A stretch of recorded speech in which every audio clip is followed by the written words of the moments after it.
Monsieur le conseiller technique représentant le ministre de l'Eau et de l'Assainissement, Mesdames, Messieurs les conseillers techniques et directeurs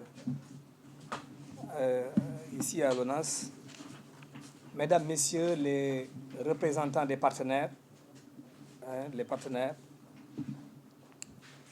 Mesdames, Messieurs, chers invités en vos rangs et qualités, je voudrais donc, à l'entente de mon propos, vous remercier pour l'intérêt que vous portez à l'assainissement autonome. Compte tenu de son importance significative dans la santé et le bien-être des populations, l'assainissement a été positionné par la communauté internationale parmi les défis majeurs de développement à travers l'objectif de développement durable, ODD numéro 6, qui, comme nous le savons tous, vise à l'horizon 2030 à garantir l'accès de tous à l'eau et à l'assainissement. Mais également, il s'agira d'assurer une gestion durable des ressources en eau. À cet effet, il a été considéré que le recours massif et rapide à l'assainissement autonome est une condition pour atteindre l'ODD numéro 6.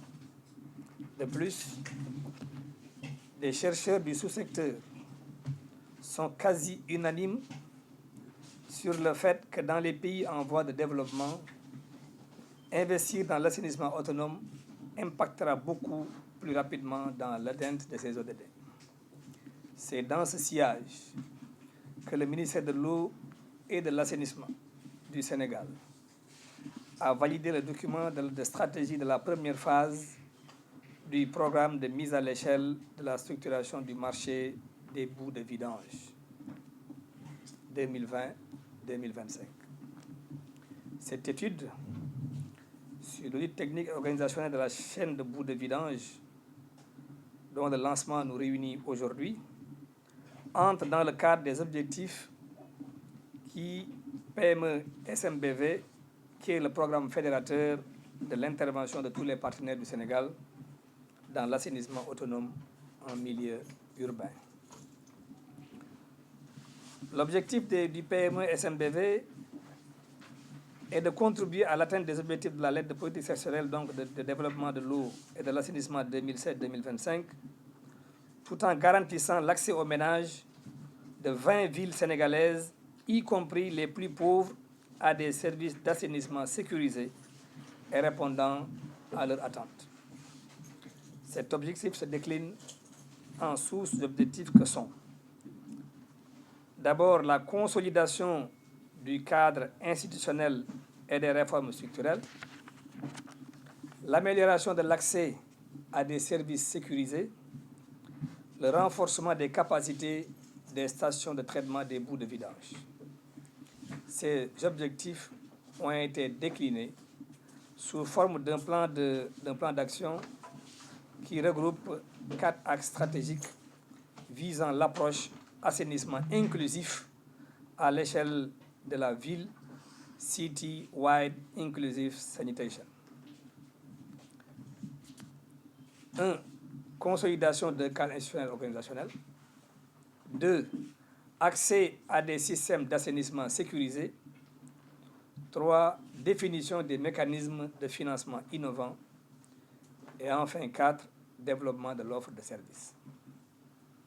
Mesdames, Messieurs, l'État du Sénégal s'est engagé dans ce chantier en inscrivant l'assainissement autonome parmi les priorités de sa politique de développement, conformément à l'axe 2 du plan Sénégal émergent.